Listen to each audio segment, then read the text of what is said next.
Good morning. Welcome to Walking Slowly Downhill, an account of a walk I undertook in 2015 along the Murray River from its source just below the top of Mount Kosciuszko to the mouth at Goolwa in South Australia. The walk was undertaken with permission from the elders of the First Nations that have their traditional lands along the river. This is an account of the second day, Tom Groggin to Upper Murray Highway. I'm 68 next month, he says with vague regret. He quickly adds, I have one bad hip and one new hip. He grins at his grandson who wrings his hands, his head haloed by massive blonde curls. I see that some of the older man's teeth are missing, that his eyes are watering, and that his skin is blotchy. His grandson grins back at him. The same wrinkles shape his nose into a replica of his grandfather's. I miss what the older man says, but I notice the grandson has all his teeth. Much later, as the road weaves in and out of view of the birthing waters of a giant river, I walk past a peach tree on the side of the road. It's bursting with pink blossom. I ask the sky and the grass whether I might now see or hear a sign from the loved ones that have recently passed. I haven't done this before, but somehow as I walk past the tree, it seems like the right place to ask. Suddenly cows call longingly to their calves, parrots screech overhead, magpies swoop. Time passes. I push my legs forward with no conviction, and it's only the second day.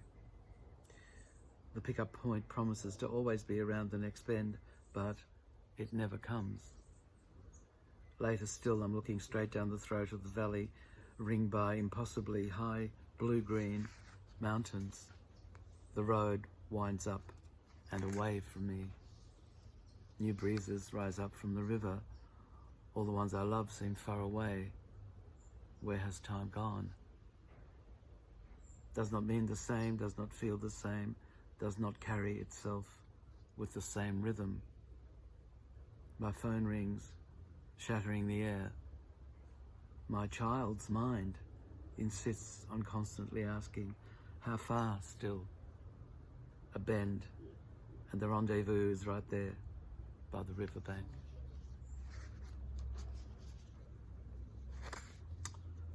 The third day, Upper Murray Highway to Toowong.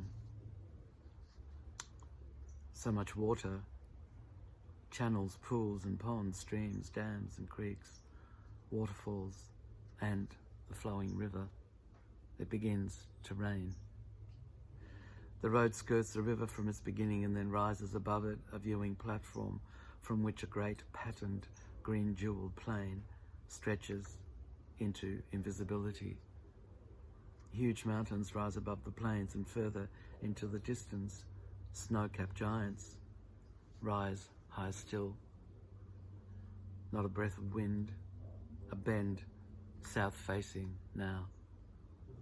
Pines in the valley below begin to moan, grasses bend and whine, and all the young green buds springing from dead trunks lying shattered and fractured along the road's edge are now whistling and humming an ancient music. Frogs begin to call in rhythm from below. White parrots are fleeing, screeching wildly all the way beyond the tree line. It's here at this point, with my legs numb with ache and my eyes and ears feasting on all that's unfolding around me, that I come to reconsider the nature of beginnings.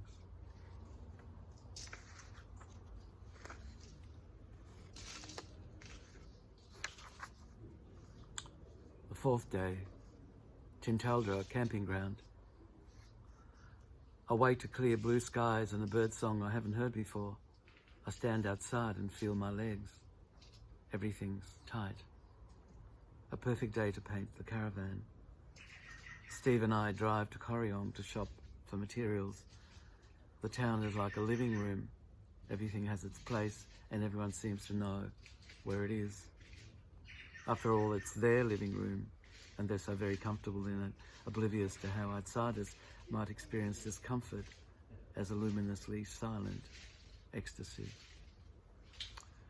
Like the luminous self my mother briefly inhabited 10 years ago as she glided blindfolded around the skeletal Melbourne recreation of the room she'd left behind in Trieste 50 years earlier, without even brushing against a wall or any of the recreated furniture.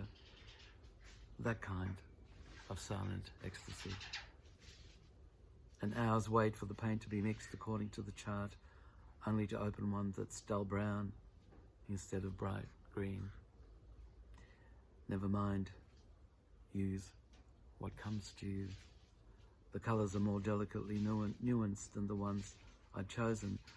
I work until the light fades, and then I carry the feeling that's inside myself, the space where the unknown bird still sings, into the living room of my newly painted home.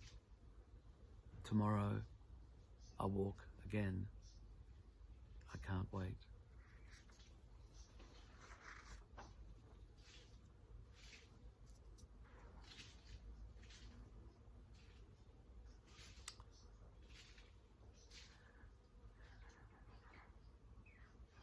Steve Roll accompanied me on my walk,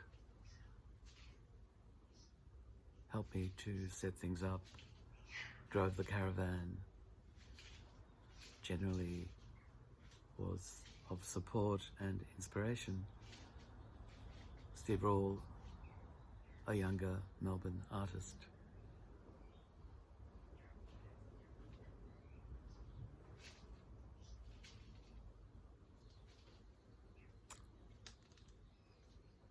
Until tomorrow, when I read you the 5th day and on of this walk.